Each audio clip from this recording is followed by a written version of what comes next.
નમો અરિહંતાણમ નમો સિદ્ધાણમ નમો આયર્યાણમ નમો વજ્જાયાણમ નમો લોએ સવ્વસાહુણમ એસો પંચ નમુક્કારો સર્વ પાવપણાસણો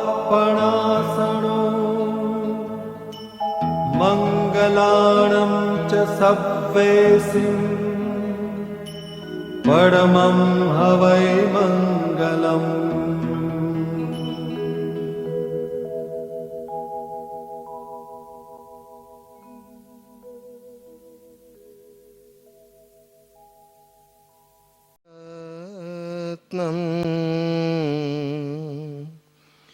શબ્દે તવરાત્મજમ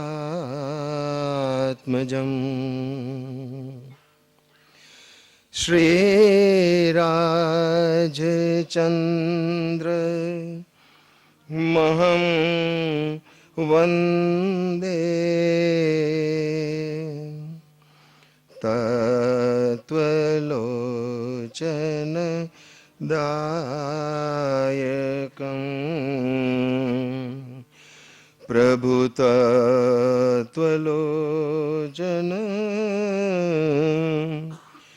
દાયકં.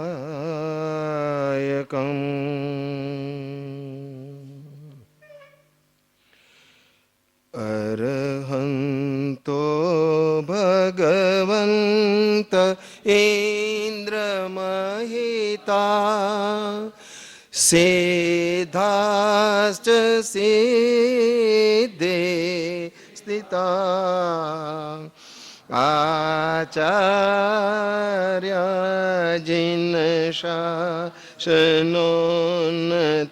કરા પૂજ્યાયુપાધ્યાયકા શ્રી સિદ્ધાંત સુપાઠકા મુનિવરા રત્નત્રયારાધકા પંચૈતે પરમેષ્ટિન પ્રતિદિનં કુર્વન્તુ વો કુર્વન્તુ વો મંગલં. કેવળ કરુણામૂર્તિ છો દીનબંધુ દીનનાથ પાપી પરમયનાથ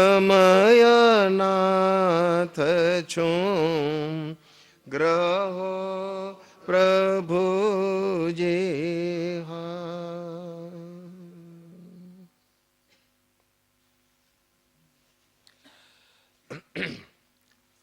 ત્રિદિવસીય શિબિરનું આયોજન અને એનું મૂળ કારણ પૂજ્યશ્રીને સંકિતની પ્રાપ્તિ.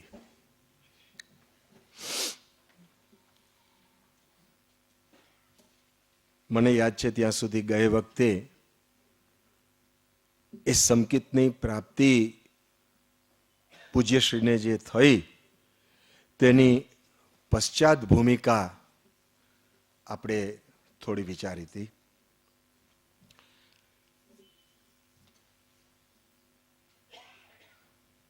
કોઈ પણ પ્રકારના શારીરિક વ્યાધિને કારણે અને શરીર સાથેના દેહાધ્યાસને કારણે આપણું ચિત્ત શરીરની વ્યાધિમાં ઓતપ્રોત થઈ જાય છે. આ ક્રિયા અનાદિકાળથી કરતા આવ્યા છીએ અને હજી પણ ચાલે છે. કોઈ એવા ભાગ્યશાળી હશે, એમને વાંધો નથી. પણ શરીર, પદાર્થો, સંબંધો, સંયોગો અને પ્રાપ્ત પરિસ્થિતિની અંદરમાં આ જીવ એમાં ને એમાં ગૂંચવાયેલો રહ્યા કરે છે, એમાં ને એમાં રમતો રહે છે, એમાં ને એમાં ફરે છે. અને એને કારણે સમયે સમયે કર્મનો બંધ પણ કરે છે, પરિભ્રમણના કારણો પણ આપે છે.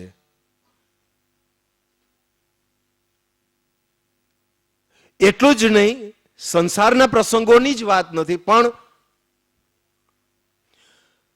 ધર્મ સ્થાનકના પ્રસંગોની અંદરમાં પણ જીવની વૃત્તિ મોટા ભાગે બહિર્મુખ રહી છે. એનું કારણ એક, હું આત્મા છું એવો અનુભવ તો થયો જ નથી. બીજું, સદગુરુ જ્યારે આપણને કહે છે કે ભાઈ તું આત્મા છો, એ વાત પણ આપણા ચિત્તની અંદરમાં સ્થિર થઈને બેઠી નથી. અનેક વખત એ વાત કહેવામાં આવી છે, સાંભળવામાં પણ આવી છે. અનંત જન્મોની અંદરમાં જ્યારે જ્યારે મનુષ્ય જન્મ થયો ત્યારે ત્યારે પણ આ જ પરિસ્થિતિ અને એનું આજે પણ એ જ પુનરાવર્તન થાય છે, થઈ રહ્યું છે. ધર્મ આપણે સુખની પ્રાપ્તિ માટે કરવો છે, એવી એક અંતરમાં ઊંડે ઊંડે એક ભાવના પડી છે. દરેક જીવ સુખને ઈચ્છે છે, કોઈને દુઃખ જોઈતું નથી. પણ સુખી થવાય તેવું કારણ આપણે આપતા નથી, તો સુખનું કાર્ય આપણને મળે ક્યાંથી એ વિચારવાનું છે. જેણે જેણે આવું વિચારી સુખના કારણો આપ્યા આત્માને, તેને તેને કાર્યરૂપ સુખની પ્રાપ્તિ અવશ્ય થઈ છે. અને એનું એક જીવંત ઉદાહરણ આપણી સામે પૂજ્યશ્રી બિરાજે છે. એમને જે શરીરની વ્યાધિમાં એમણે શું કર્યું એ વખતે, એવું થોડુંક ગયે વખતે આપણે વિચારણા લીધી હતી અને એમાં પત્રાંક 751 ના આધારે આ વાત કરી હતી. થોડુંક પુનરાવર્તન, કારણ કે 2-4-5 દિવસ પહેલાનો સ્વાધ્યાય યાદ ન રહીએ તો વરદી પહેલાનો તો ક્યાંથી યાદ રહીએ, એટલે થોડુંક પુનરાવર્તન આપણે જરા કરી લઈએ. આ મોકાણ એ જ છે, યાદ નથી રહેતું એની જ મોકાણ છે. 75 વર્ષની ઉજવણીની અંદરમાં પહેલા પૂછ્યું હતું, યાદ હોય તો તમને, કે બોધની વિસ્મૃતિ કેમ થાય છે એ તો કહો. હવે કહ્યું તો પૂછ્યું, યાદ છે ને બધાને? નહોતી યાદ. કે ગયા વર્ષની તમે પાછું પુનરાવર્તન, 75 વર્ષ ને તો 4 વર્ષ થઈ ગયા.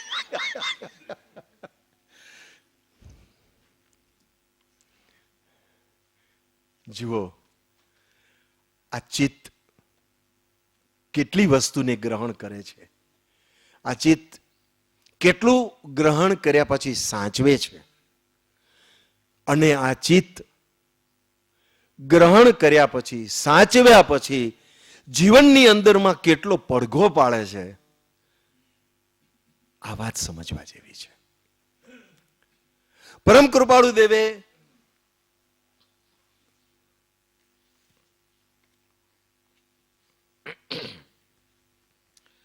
સુડતાલીસમાં પત્રની અંદરમાં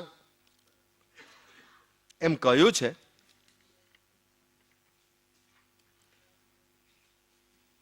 કે ધર્મ એ વસ્તુ બહુ ગુપ્ત રહી છે. કૃપાળુદેવે આમ લખ્યો છે, પણ 47મા પત્રમાં લખ્યું છે. પણ આત્મસિદ્ધિની અંદરમાં ગુપ્ત વસ્તુને અગોપ્ય કરી દીધી છે. જે ગુપ્ત વસ્તુ હતી એને અગોપ્ય કરીને આત્મસિદ્ધિમાં આપી દીધી છે. આત્મસિદ્ધિમાં આપ્યા પછી પણ આપણા માટે એક ગુપ્ત છે કે અગોપ્ય છે એ આપણે વિચારવાનું છે. અહીંયા લખે છે, ધર્મ એ વસ્તુ બહુ ગુપ્ત રહી છે. એ બાહ્ય સંશોધનથી મળવાની નથી. અપૂર્વ અંતર સંશોધનથી તે પ્રાપ્ત થાય છે. તે અંતર સંશોધન કોઈક મહાભાગ્ય સદગુરુ અનુગ્રહે પામે છે. વિચાર કરીએ.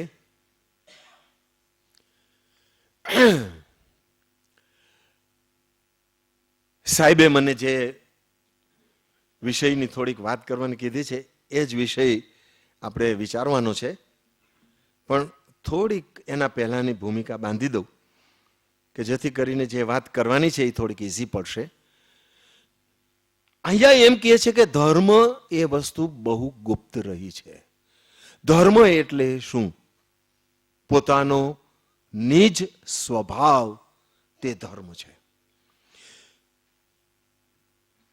બરાબર ને? સ્વભાવ બોલ્યા કરે છે એ કોઈક રીતે પ્રકૃતિને બદલે બોલ્યા કરી છે, પણ સ્વભાવ જે છે એ આત્માનો પોતાનો ભાવ છે, અને આત્માનો ધર્મ તે પોતાનો સ્વભાવ છે. સ્વભાવથી જીવ રહિત હોઈ શકે ક્યારેય? Never possible. કોઈ દિવસે ના રહી શકે. અને છતાં અનાદિકાળથી તે આજ દિવસ સુધી પોતાના સ્વભાવ તરફ પોતાની દ્રષ્ટિ નથી રહી છે.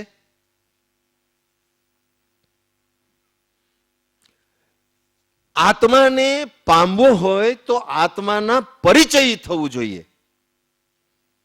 અને બીજી વસ્તુ એમ સાથોસાથ લખી છે કે આત્માના પરિચય થવું અને અન્ય વસ્તુના ત્યાગી થવું.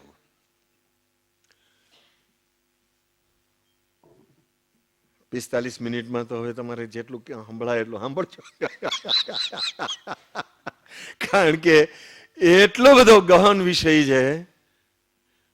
પણ કેટલાક મુદ્દાઓની તરફ દ્રષ્ટિ મુકાવડાવીને આગળ વધુ તો વધારે સારું પડશે સમયને અનુરૂપ. તો એ ધર્મ પામવા માટે સતત રહેતી બહિર્મુખ દ્રષ્ટિ સદગુરુ અનુગ્રહે અંતર્મુખ દ્રષ્ટિ જો પામે તો જીવને ગુપ્ત ધર્મ પ્રગટમાં પ્રાપ્ત થાય. ધર્મ એટલો બધો સહેલો વસ્તુ છે, સરળ છે, સહજ છે, સુગમ છે, અને સર્વત્ર તેની પ્રાપ્તિ છે એવું પણ લખ્યું છે.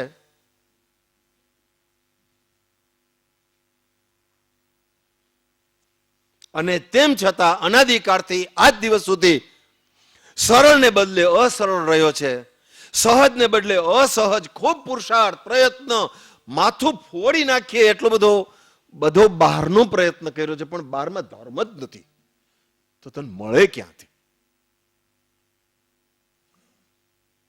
સુગમ છે એમ કહે છે, કોઈ રીતે ગમ નથી પડી.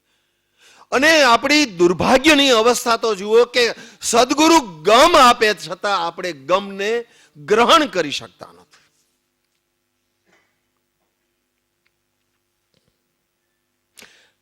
ગ્રહણ કરી શકતા નથી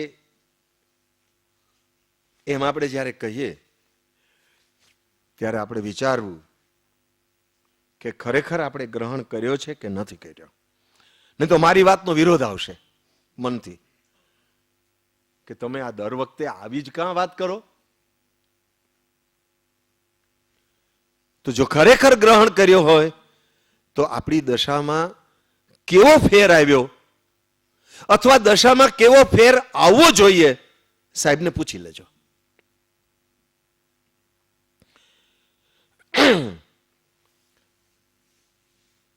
તો જ્યાં સુધી બહારનો ધર્મ કરીએ છીએ ત્યાં સુધી ધર્મની પ્રાપ્તિ નથી.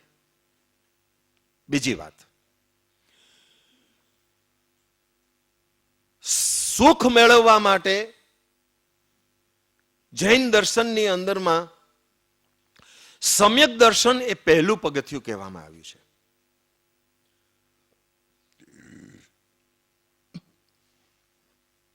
પહેલા પગથિયેથી જ વાસ્તવિક ધર્મની શરૂઆત થાય છે. સમ્યક દર્શનનું મહાત્મ્ય અચિંત્ય છે, અચિંત્ય મહાત્મ્ય છે.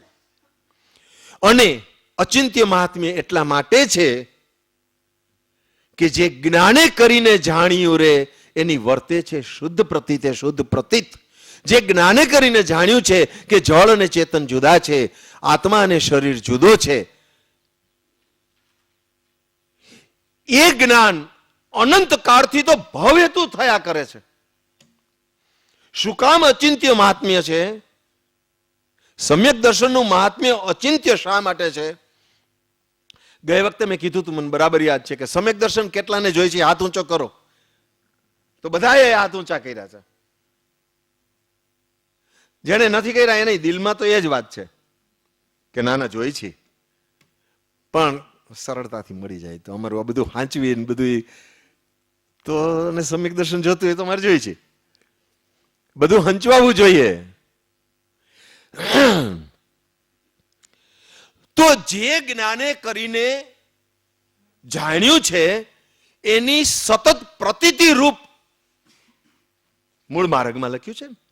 જે જ્ઞાને કરીને જાણ્યું રે એની વર્તે છે શુદ્ધ પ્રતીત. કહ્યું ભગવંતે દર્શન તેહને રે જેનું બીજું નામ સમકિત. જે સમકિત પ્રાપ્ત જે સમજણથી થાય છે એ સમજણ, એ જ્ઞાન અનંત કાળથી સદગુરુએ, મહાત્માઓએ અને ઇવન તીર્થંકર પરમાત્માની પ્રસાદાની અંદરમાં પણ આપણે સાંભળ્યું છે, પણ છતાં એ જ્ઞાન અનંત કાળથી આજ દિવસ સુધી ભવ હેતુરૂપ થયું છે, ભવ નિવૃત્તિ રૂપ નથી થયું. કારણ કે પરિભ્રમણ અને પરિભ્રમણના કારણો હજુ પણ આજે સેવતા આવ્યા છીએ. તે જ્ઞાનને એક સમય માત્રની અંદરમાં જાત્યંતર કરે એવી ખૂબી, એવી શક્તિ, એવું અચિંત્ય મહાત્મ્ય જો કોઈમાં હોય તો તે સમ્યક દર્શનમાં છે. મરીને પણ સમ્યક દર્શન પ્રાપ્ત, એવું કઈક સાહેબ છે ને?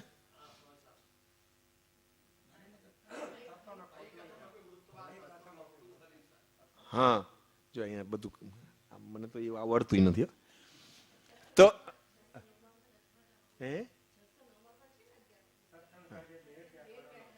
હા, એને માટે દેહ ત્યાગ કરવો પડે તો પણ સસ્તું છે, સસ્તું છે. હવે આપણી પાસે કેટલા વર્ષો, અને એ વર્ષોની અંદરમાં પણ હજી આપણા કેટલા બધા વ્યવસાયો અને એમનું સામીપ્ય, અને એ પણ કઈ 24 કલાક તો મળે નહીં. મને ખબર છે એક વખત હું આવ્યો ત્યારે એમણે મહાન આચાર્યોનો દાખલો આપીને એમ કહ્યું હતું કે જ્યારે મહાન આચાર્ય પોતાના શિષ્યને જે કંઈ કહેવાનું હોય ને એ કહી અને પછી એમ કહે કે હવે તમે જાઓ અને મને મારું કામ કરવા દો. તો આપણે વિચાર એમ કરવો છે કે એમનું સામીપ્ય આપણને કેટલું. આપણે એવા અધિકારી થવું જોઈએ કે એમની આંખ વાંચતા આપણને આવડે તો કાર્ય થાય. ટૂંકામાં વાત કરી દે અને તમારા અંદરની અંદરમાં એ વાત સપ્રમાણ બેસે એવા અધિકારી થવું જોઈએ. ધર્મ બહુ કર્યો છે પણ બધો બહારનો કર્યો છે. યમ નિયમ સંયમ આપ કિયો પુનિ ત્યાગ બિરાગ અથાગ લયો. વનવાસ લિયો મુખ મૌન રહ્યો દ્રઢ આસન પદ્મ લગાઈ દયો. મન પૌન નિરોધ સ્વબોધ કિયો હઠ જોગ પ્રયોગ સુતાર ભયો જપ ભેદ જપે તપત્યો હિ તપે ઉરસે હિ ઉદાસી લહી સબ પે શબ શાસ્ત્ર કે નય ધારી હિ મત મંડન ખંડન ભેદ લીએ વહ સાધન બાર અનંત કિયો અને તદપી કછુ હાથ હજુ ન पर्यो. પછી લખે છે અબ ક્યો ન વિચારત હૈ મન સે. આપણે મુંબઈની શિબિરમાં જબ અબ અને તબ એ ત્રણ શબ્દો આની અંદરમાંથી આપણે પકડ્યા હતા, તમને યાદ હોય તો. આ યમ નિયમના કાવ્યમાં છે. અબ ક્યો ન વિચારત હૈ મન સે કછુ ઓર રહા ઉન સાધન સે. ઈ કછુ ઓર શું છે ઈ સમજ્યા વગર ઉપરની બધી જ ક્રિયા કરી, બહારની બધી જ ક્રિયા કરી અને કઈ ન મળ્યું. એટલું જ નહીં પણ ક્યારેક વિચાર કરતા અને દિવસો નહીં વર્ષોની ગણતરી કરતા એમ લાગે કે આ ખોડિયાની અંદરમાં રહીને આ જીવે કેટલા બધા વર્ષો શું કર્યું. કોઈને 25 વર્ષનો સત્સંગ સ્વાધ્યાય, કોઈને 30નો, કોઈને 35નો, કોઈને 40-50 વર્ષના સત્સંગ સ્વાધ્યાય પછી પણ એક પ્રકારનું ફ્રસ્ટ્રેશન આવી જાય કે અરે રે મારાથી કાંઈ ન થયું. વિચારવાન જીવને આવે. ત્યારે આવું સમ્યક દર્શન જેને પ્રાપ્ત થયું છે એમને એમની ઓળખાણ કરી, એમની નિશ્રામાં એમના પ્રત્યે ટોટલ સરેન્ડર ભાવ મનથી કરી.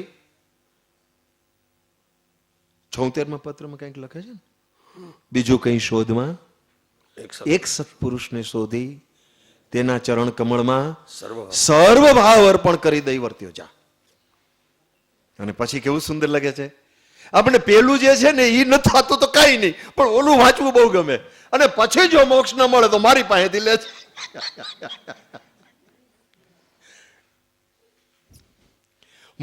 મોક્ષના અધિકારીને મળે છે.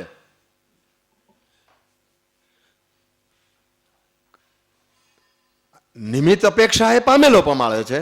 અને અહીંયા બેન બધાને મીણબત્તી સળગાવીને દેતા હતા એટલે ખ્યાલ આવ્યો કે જુઓ દીવાથી દીવો પ્રગટે છે, પણ આગળ મીણબત્તી તો ધરવી પડે કે ન ધરવી પડે. ત્યાં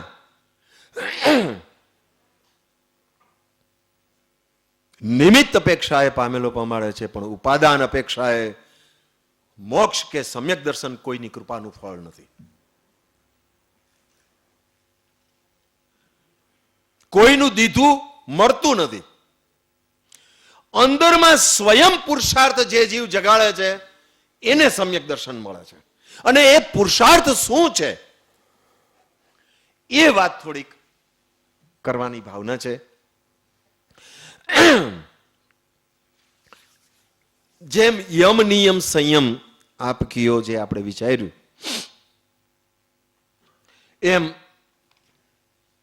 પત્રાંક 735 ની અંદરમાં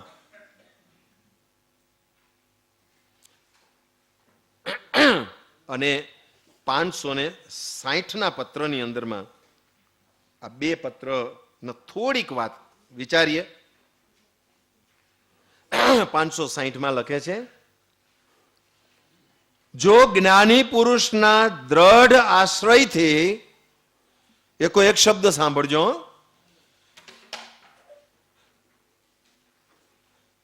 આ જે બીજી વાત કરીને ઉપાદાન અપેક્ષાએ, એની સામે આત્મસિદ્ધિની ગાથા પણ તમને કહી દઉં એટલે મિસઅન્ડરસ્ટેન્ડિંગ ન થાય કે ઉપાદાનનું નામ લઈ એ જે તજે નિમિત્ત પામે નહીં સિદ્ધત્વને રહે ભ્રાંતિમાં સ્થિત. તો બંનેનું સમતોલપણું રાખી જ્ઞાની પુરુષની આજ્ઞાને ગ્રહણ કરી, હૃદયસ્થ કરી, આત્મસ્થ કરી, પોતાના ભાવનું પરિવર્તન જે જીવ કરી શકે તેને સમ્યક દર્શન પ્રાપ્ત થાય. ગયે વખતે 751 ના પત્રમાં પહેલા પ્રકારના સંકિતની થોડીક વિચારણા પૂરી થઈ હતી. અત્યારે સમય નથી. 560 ની અંદરમાં પરમ કૃપાળુ દેવ એમ લખે છે કે જો જ્ઞાની પુરુષના દ્રઢ આશ્રયથી સર્વોત્કૃષ્ટ એવું મોક્ષપદ સુલભ છે. શું લખ્યું? સર્વોત્કૃષ્ટ એવું મોક્ષપદ સુલભ છે. તો પછી ક્ષણે ક્ષણે આત્મ ઉપયોગ સ્થિર કરવો ઘટે એવો કઠણ માર્ગ તે જ્ઞાની પુરુષના દ્રઢ આશ્રયે પ્રાપ્ત થવો કેમ સુલભ ન હોય?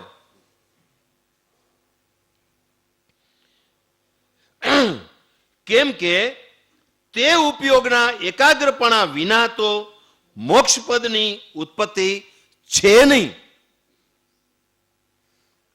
અહીં શું લખ્યું? ઉપયોગનું એકાગ્રપણું.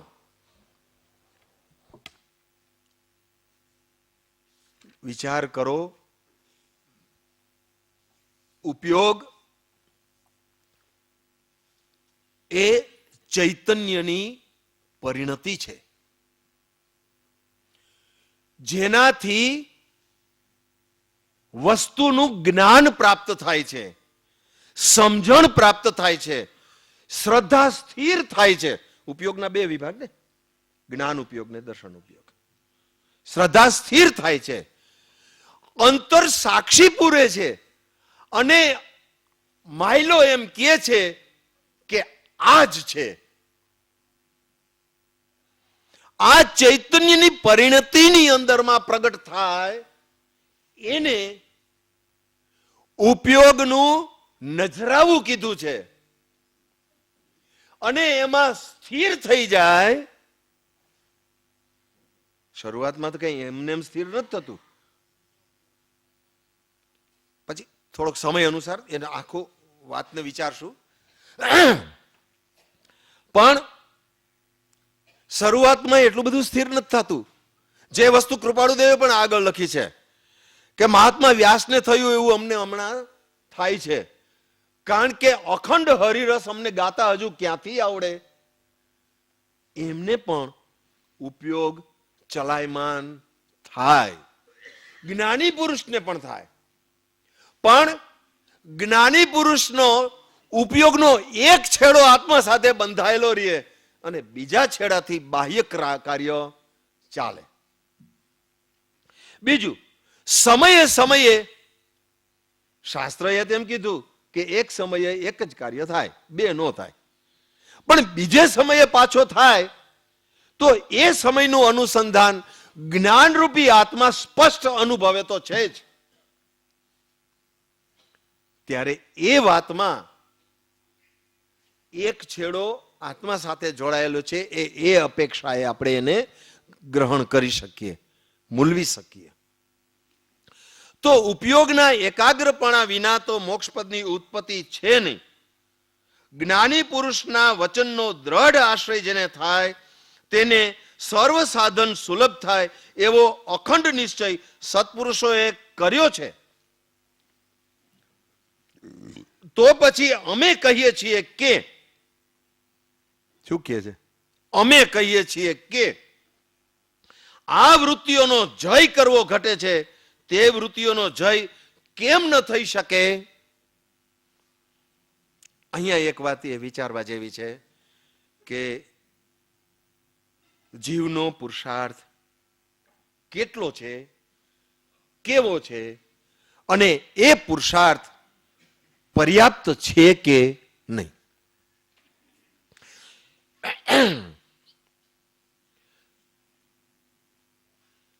અસ્વસ્થ કાર્યની પ્રવૃત્તિ કરવી અને ચિત્તને સ્વસ્થ રાખવું એ તીર્થંકર પરમાત્માથી પણ ન બને એવું વિકટ કાર્ય છે, એમ લખે છે. અહીંયા એક વખત કહ્યું હતું કે નિવૃત્તિ ક્ષેત્રમાં નિવૃત્તિ રાખજો. આવું કહ્યું હતું, તમને યાદ છે? ચિત્તની અંદરમાં નિવૃત્તિ હોવી જોઈએ. બાહ્ય તમે ક્રિયા કરાવો. ચિત્ત નિર્મળ અને ચિત્તની નિવૃત્તિ મુખ્ય વસ્તુ છે. કારણ કે ધર્મ કરવા માટે આવીએ છીએ. નહીં તો અમદાવાદ મુંબઈ શું ખોટા છે? એર કન્ડિશન બી છે, ધંધો ધાબો બી છે, સમાજમાં નામ પણ છે. આમ તમારા સામું અમથો જવું છો બરાબર ને? બધું જ હોવા છતાં ધર્મસ્થાનકમાં આપણે એટલા માટે આવીએ છીએ કે એ પ્રમાણેનો કોઈ અભ્યાસ થાય, આપણો ચિત્ત આપણું શાંત અને સ્થિર થાય, તો એવા પ્રવૃત્તિ ક્ષેત્રની અંદરમાં પણ એ અભ્યાસને કારણે થોડીક શાંતિ જળવાઈ રહે. ઉદય હોય ને રહેવું પડે તો રહેવું, ઈચ્છા એને ઉદયમાં ખપાવવી નહીં.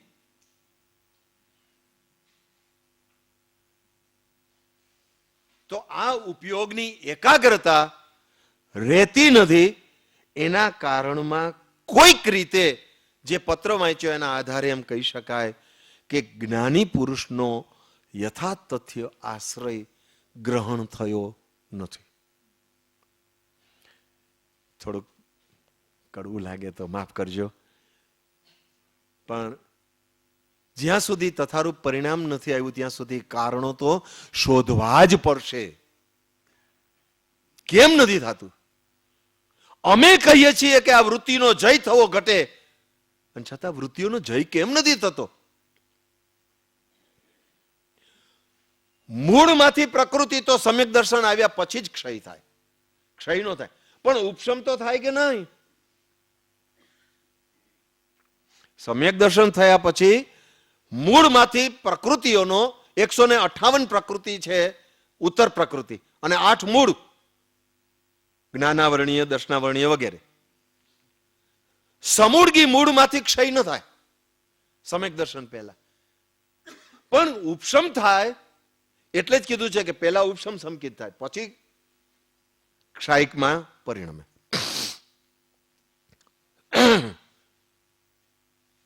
બીજો પત્ર 735.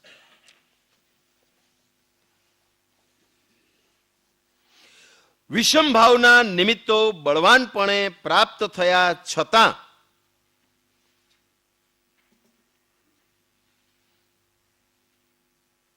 કેટલા અદ્ભુત પત્રો છે જુઓ. નાના બાળકને ચાલતા શીખવે એવી શરૂઆત કરેલી, રાત્રિ વ્યતિક્રમી ગઈ, પ્રભાત થયું, ત્યાંથી શરૂ કરી. એને ઉપરમાં શું નામ આપ્યું છે? પુષ્પમાળા.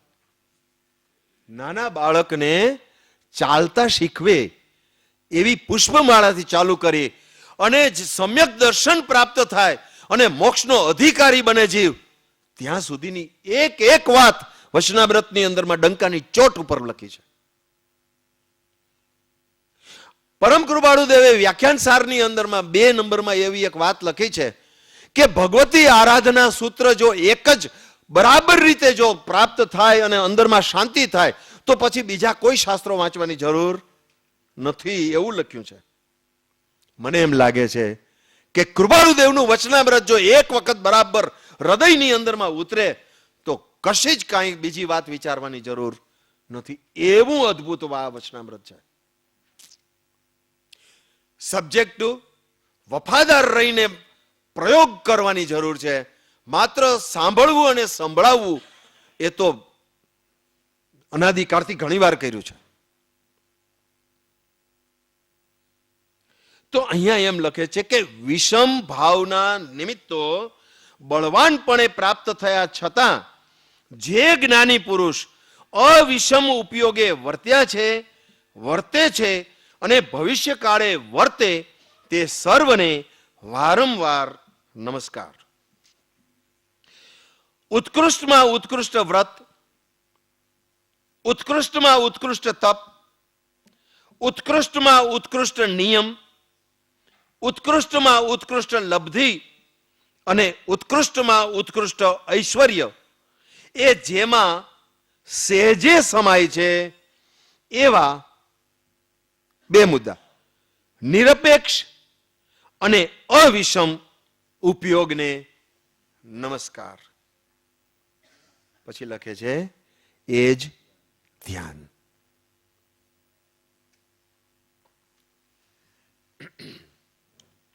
બીજા પ્રકારના સંકેતની વ્યાખ્યા પરમ કૃપાળુ દેવે લખી છે કે પરમાર્થની સ્પષ્ટ અનુભવાંશે પ્રતીતિ.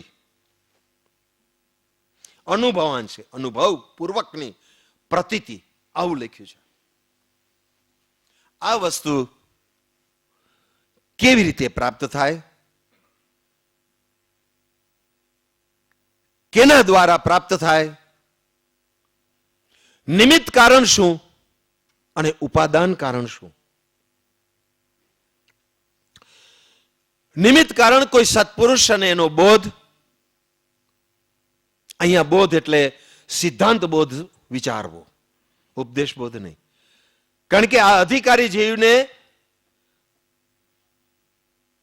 ઉપશમ વૈરાગ્ય પ્રબળપણે વર્તતા હોય, આરંભ પરિગ્રહનું અતિશય અલ્પત્વ અને એની અંદરમાં માલિકીપણું મોટા ભાગે છૂટેલું પડ્યું હોય,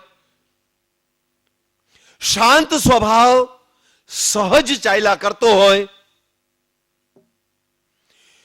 જગતને આત્મદ્રષ્ટિથી જોવાની એની આદત હોય, એવા જીવને સદગુરુના મુખેથી સિદ્ધાંત બોધની જ્યારે પ્રાપ્તિ થાય ત્યારે ઉપાદાન કારણ એવા પોતાના ઉપયોગને નિરપેક્ષ અને અવિષમની અંદરમાં પોતે લાવી શકે અને જે જ્ઞેય છે આત્મા, એ જ્ઞેય આત્માને જ્ઞાન રૂપ જાણી અને તેમાં સ્થિર થઈ જાય. થોડુંક જરાક હવે આની અંદરમાં મને બહુ સહેલું કરતા તો નથી આવડતું, પણ મને જે સમજાણું છે એ આ રીતે સમજાણું છે એ હું તમને કહું છું કે 449 પેલા કિશનદાસને લખ્યો છે મળ વિક્ષેપ ને અજ્ઞાનનો, બરાબર ને? 449 માં લખ્યું છે કે વિક્ષેપ દૂર કરવાનું કારણ શું લખ્યું છે? પેરેગ્રાફની છેલ્લી લીટી છે, જ્ઞાની પુરુષ પ્રત્યે અપૂર્વ ભક્તિ. અપૂર્વ કે એવો કોઈક શબ્દ બી લખ્યો જ બનતા સુધી મને બહુ યાદ નથી. અત્યંત ભક્તિ, જો એક શબ્દ તો હતો કીધું, એક શબ્દ છે કે અત્યંત ભક્તિ. જ્ઞાની પુરુષ પ્રત્યે અત્યંત ભક્તિ એ વિક્ષેપ મટવાનું કારણ છે. ધ્યાનની અંદરમાં જ્યારે બેઠા હોઈએ, આપનો મુખ્ય વિષય છે, ત્યારે કર્મજન્ય અવસ્થા એટલે કે કર્મની ધારા સતત ચાલે છે. એ ધારા પ્રત્યે ઉદાસીન થવાનું પરમ કૃપાળુ દેવ 913 પત્રમાં લખ્યું છે. જુદા જુદા પત્રોના સંકલન કરો, આ એક જ વિષય બરાબર સમજી લઈએ કે 913 અંદરમાં તે ધારા પ્રત્યે ઉદાસીન થવાનું લખ્યું છે. ઉદાસીન એનું પરિણામ જે છે એ 548 લખ્યું છે કે જેથી કરીને નવા કર્મ બાંધતો નથી. નવું કર્મ ન બંધાય એ વખતે જે જીવ વાસ્તવિક ઉદાસીનતાની અંદરમાં હોય એને નવું કર્મ ન બંધાય, કારણ કે એનાથી છૂટો છે, એમાં ભયડો નથી. ભયડો તો એકાકાર કહેવાય. ન ભળે અને સાક્ષી માત્ર રહે તો એ ઉદાસીન કહેવાય. ઉદાસીન એ વચલી દશા છે. વૈરાગ્ય, ઉદાસીનતા અને વિતરાગતા એનો આ ક્રમ છે. તો અહીંયા વિક્ષેપ જ્યારે પ્રાપ્ત થાય છે જીવને ધ્યાનસ્થ પરિસ્થિતિની અંદરમાં, ત્યારે જે જ્ઞાની પુરુષ પ્રત્યે જીવને ભક્તિ છે, બહુ મોટો વિષય છે ભક્તિનો, પત્રાંક 172, 394, 95, 96, 753 એવા અનેક પત્રો ભક્તિ માટે પરમ કૃપાળુદેવે લખ્યા છે, વિચારવા જેવા છે. બનારસી દાસે પણ સમયસાર નાટકની અંદરમાં ભક્તિ વિશે ઘણા સુંદર ઉલ્લેખો કર્યા છે. એક ગાથા પણ લખી છે નવધા ભક્તિ પ્રમાણની. તો જ્ઞાની પુરુષ પ્રત્યે ભક્તિ જેને ઉગે છે ત્યારે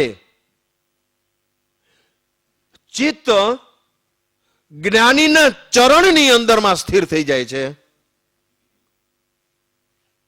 દેવચંદ્રજી મહારાજે પણ લખ્યું છે, બેન, તાર હો તાર પ્રભુ મુજ સેવક ભણી જગતમાં એટલું સુજસ લીજે. એમાં લખે છે, ચિત્ત પ્રભુ ચરણને શરણ વાસ્યો.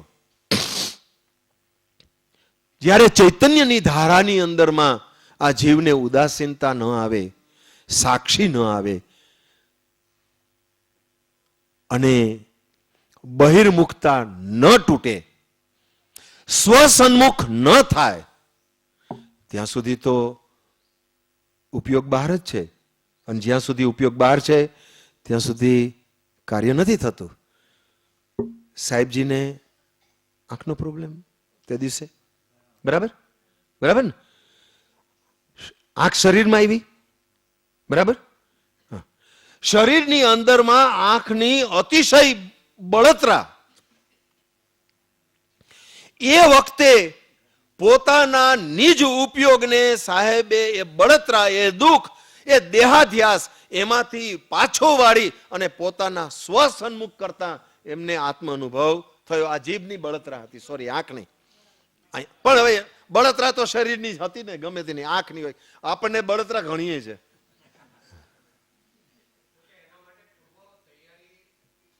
ઘણા વર્ષોની હતી અને આ ઘણા વર્ષોની તો આપણા જ્ઞાનમાં આગળની પણ તૈયારી હતી. અને છેલ્લા 6 મહિનાનો તો 16 કલાકના સ્વાધ્યાય, 17 કલાક, 18 કલાકના સ્વાધ્યાય ચાલતા હતા. ઓહો, સ્વાધ્યાય ધ્યાન ભક્તિ, સ્વાધ્યાય ધ્યાન ભક્તિ. કારણ કે બહાર જવાનું બંધ હતું, બોલવાનું બંધ હતું, ખાવાનું બંધ હતું. બિલકુલ. પછી પીવાનું થોડુંક એલાઉડ હતું. પણ જે કરવાનું હતું એ કરી લીધું. ના, એ તો સંતોની કૃપા, એ સંતોની કૃપા. જો પૂર્વ તૈયારી કેવી કરવી પડે એ સમજી લઈએ. માત્ર એક ધ્યાન, માત્ર એક ધ્યાન. શું ધ્યાન? ઉપયોગની અંદરમાં વિષમતાને આવવા દેવી નહીં અને કોઈ પણ પ્રકારની અપેક્ષા ઉત્પન્ન કરવી નહીં. પત્રાંક 735 ચાલે છે. 375 એમ લખ્યું છે, આનો ઉપાય બતાવ્યો છે 375 પરમ કૃપાળુ દેવે, કે યથા પ્રારબ્ધ સ્થિતિ છે તેથી બળવાન ઉપાધિ યોગે પણ વિષમતા આવતી નથી. એનો ઉપાય બતાવ્યો ત્યાં.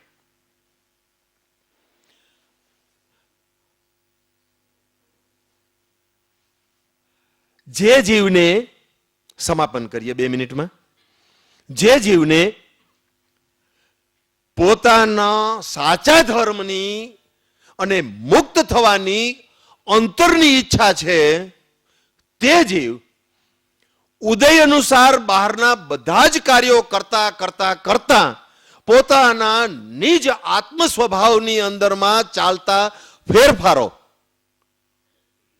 એને જે જીવ નિરીક્ષણ પરીક્ષણ કરે છે, વિવેકનો ઉપયોગ કરે છે, હે જ્ઞેય ઉપાદયને સ્વીકારે છે અને પોતાના વિષમ ભાવને સમાવે છે, સમશ્રેણી ઉત્પન્ન કરી શકે છે અને જે માણસ એમાં સ્થિર થાય છે એને બીજા પ્રકારનું સંકિત પ્રાપ્ત થવાની શક્યતાઓ છે. એમાં સત્પુરુષની કૃપા એ મુખ્ય કાર્ય છે. ક્યારેક એવું પણ ભાસે છે કે ઉપાદાન કારણ પણ સત્પુરુષના નિમિત્ત કારણ વગર ઉત્પન્ન થતું નથી. આ પ્રસંગે થોડીક જે વાતો કરી છે, થોડોક વિષય ગંભીર હોવાને કારણે મારાથી જેટલું સરળતાથી બોલાય એટલું બોલ્યો છું. અસરળ અને કંઈક ભાવ ન સમજાણા હોય તો આપને તો કંઈ ડરવાની વાત જ નથી. કૃપાળુદેવે એમ લખે છે વ્યાખ્યાન સાર 10માં કે તમારે કોઈ રીતે ડરવાની જરૂર નથી. એમ તમારે કોઈ રીતે ડરવાની જરૂર નથી, કારણ કે તમારી ઉપર અમ જેવા બેઠા છે, એવું એમણે લખ્યું છે. તમારે પણ કંઈ પણ ન સમજાણું હોય, વિશેષ માર્ગદર્શન પ્રાપ્ત કરવું હોય તો પૂજ્યશ્રી છે, અનુભવ મળ્યો છે, તથારૂપ આપણી યોગ્યતા હોય તો એ અનુભવનો આપણને લાભ પણ પ્રાપ્ત થઈ શકે એમ છે. સૌને જલ્દી જલ્દી સંકેત પ્રાપ્ત થાય, સૌ જલ્દી જલ્દી મોક્ષગામી બનીએ અને આપણા માથે જેનું જેનું ઋણ છે એ બધું ઋણ, પછી તે સંસારિક હોય કે આધ્યાત્મિક હોય, એ બધાને ચૂકતે કરતા કરતા આપણે પણ મુક્ત દશાને પામીએ એવી અંતરની શુભેચ્છા સાથે અત્યારનો સ્વાધ્યાય અહીંયા પૂરો કરું છું. ઓમ શાંતિ.